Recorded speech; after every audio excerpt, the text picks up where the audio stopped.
Okay, so have you ever noticed how, like, you can be having a conversation in another language and feeling really good about it, Uh-huh. and then bam, you run into this grammar wall, you Oh, know? yeah, totally. It's like all of a sudden we're trying to remember if cat is masculine or feminine in French, or like, wait, how do those verb endings work again in Spanish? Right, right. It's that classic language learning dilemma, right? Fluency versus accuracy. Yeah, it's a real balancing act. And that's exactly what we're diving into today. We've got a ton of research on different language teaching methods, Hmm. from those super strict grammar drills to just going all in with immersion, like throw yourself in the deep end and see if you swim kind of thing. Oh, I know those methods. So what does the research actually say? Is there a clear winner in this battle between fluency and accuracy? Well, it's really interesting because for the longest time, language teaching was kind of stuck in these two opposing camps, right? Okay, I'm listening. I'm listening. So you had this one group, the get it right from the beginning crew, all about that hardcore grammar instruction. Right, got to build those solid foundations. Exactly. And then on the flip side, you had the just listen and read advocates who were all about that immersion method. Ah, so like just surround yourself with the language and it'll magically seep into your brain. Yeah, kind of like that. Just soak it all up naturally. Mm. But here's the thing. Research is showing that neither of these extremes is the ultimate solution. Interesting. So it's not as simple as picking a side. Not at all. They both have their pros and cons. Take those French immersion programs, for example. Okay, yeah, everyone raves about immersion. Right. They're awesome for developing fluency. You're basically living and breathing the language. Sure, sure. You're practically swimming in it. Exactly. But there's a flip side. I bet there is. Let me Right. guess. They might be fluent, but their grammar isn't always perfect. Bingo. They might make these small grammatical errors that kind of jump out at you. Yeah. And here's the catch. If these little errors aren't addressed, they can become like ingrained, fossilized, we call it. Lies. Yeah, like a crack in a foundation. If Yeah. you ignore it, it just keeps getting worse. Okay, I get it. So these little grammar errors can turn into bigger problems down the line. Exactly. So how do we avoid these linguistic cracks in the first place? Yeah. Is there a magic formula? Some secret recipe for language learning success? Well, that's the exciting part. It's not about finding one perfect method, but about finding that sweet spot. We need a good mix of activities that focus on meaning, like natural conversations and real-life materials. Gotcha. So like actually using the language. Yes, but we also need some form-focused instruction, which is where targeted grammar practice comes in. Okay, so it's like a dance, right? We need some freestyle moves to get the flow going, but we also need to practice those specific steps to make sure we don't trip over our own feet. I love that analogy. It's a dance between meaning and form, fluency and accuracy.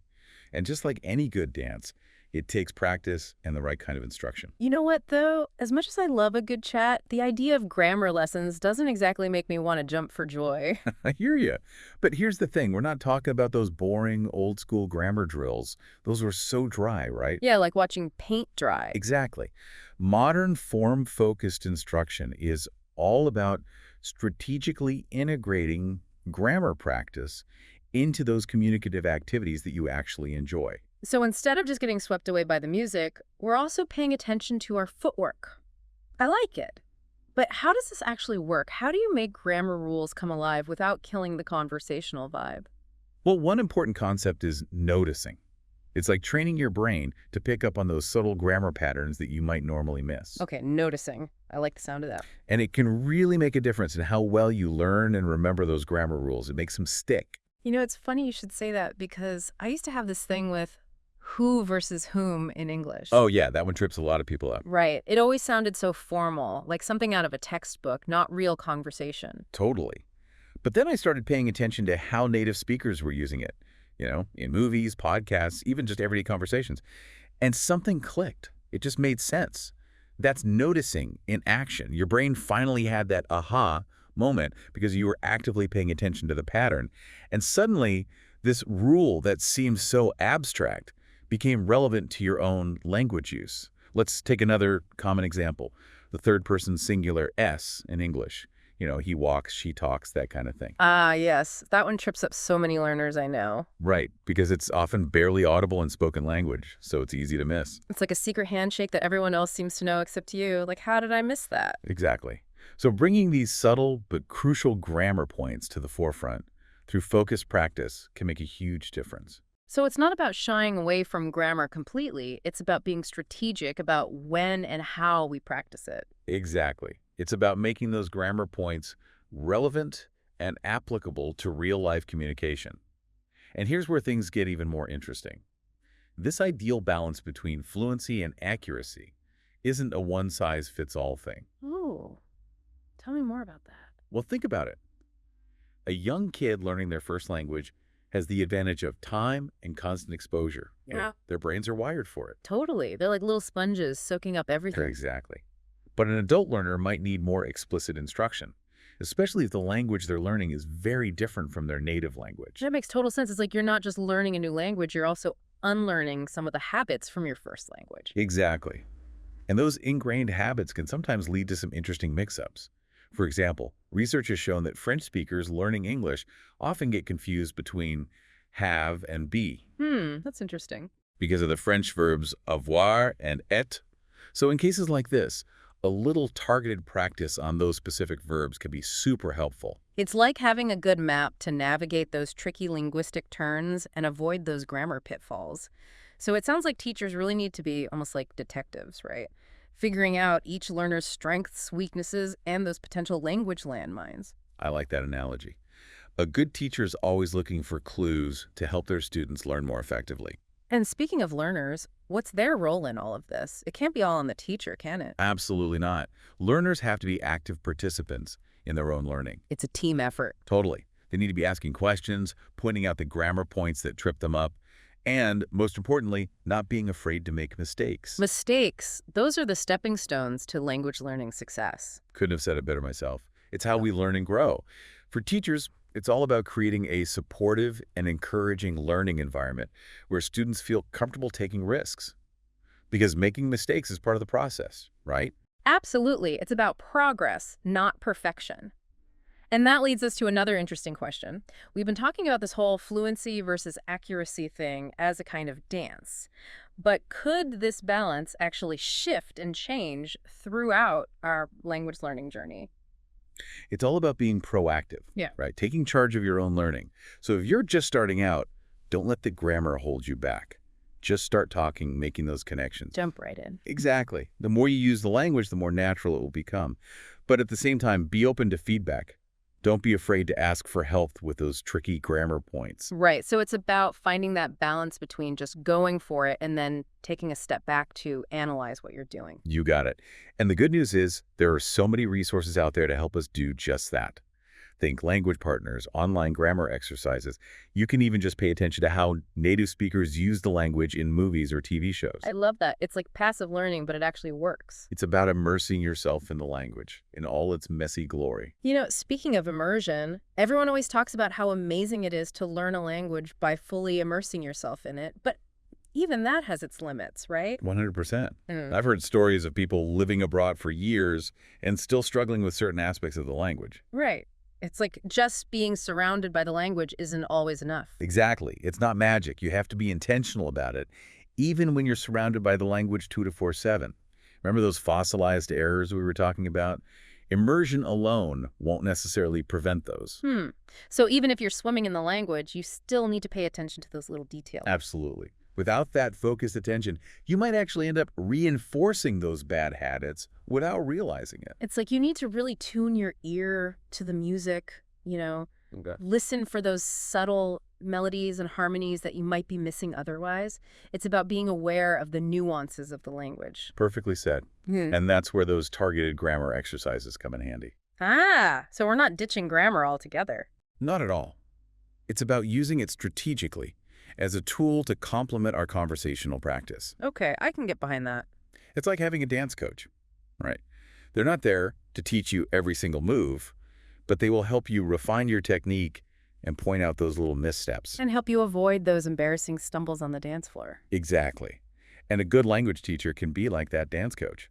They'll be able to identify those common errors that learners from specific backgrounds tend to make. Oh, like how French speakers often mix up have and be in English. Exactly.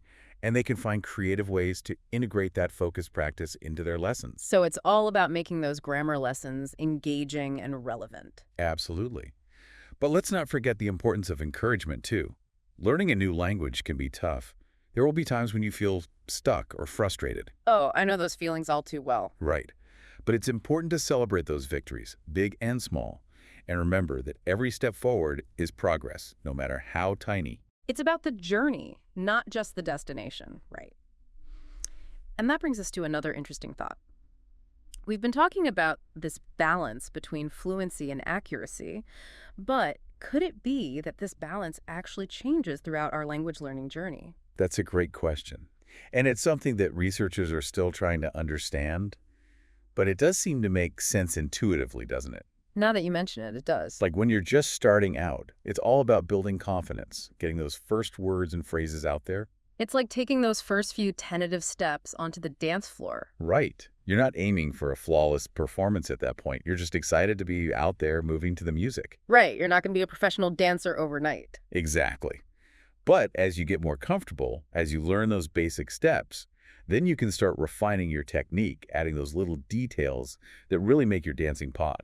So you're saying our language learning dance might start as something simple, like, I don't know, a fun salsa, and then as we progress, it becomes something more like, say, a waltz. That's a great way to put it.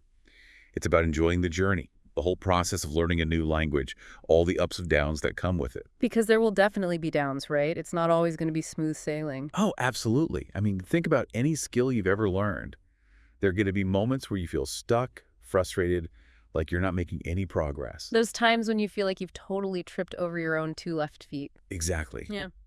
But it's that resilience, that ability to get back up and keep going that really matters in the end. So true. And having a good support system can make a huge difference, right? Huge. Hmm. Whether it's a language partner, a teacher, or even just a group of friends who are learning along with you, sharing those struggles, celebrating the victories, it makes the whole journey so much more enjoyable. It's like having a cheering section to encourage you along the way. Exactly. Yeah. Having that sense of community makes all the difference. It really does. This whole conversation has been so eye-opening. We've covered so much ground, from the research to the different types of learners out there, and this whole idea of finding that perfect balance between fluency and accuracy in our language learning journey.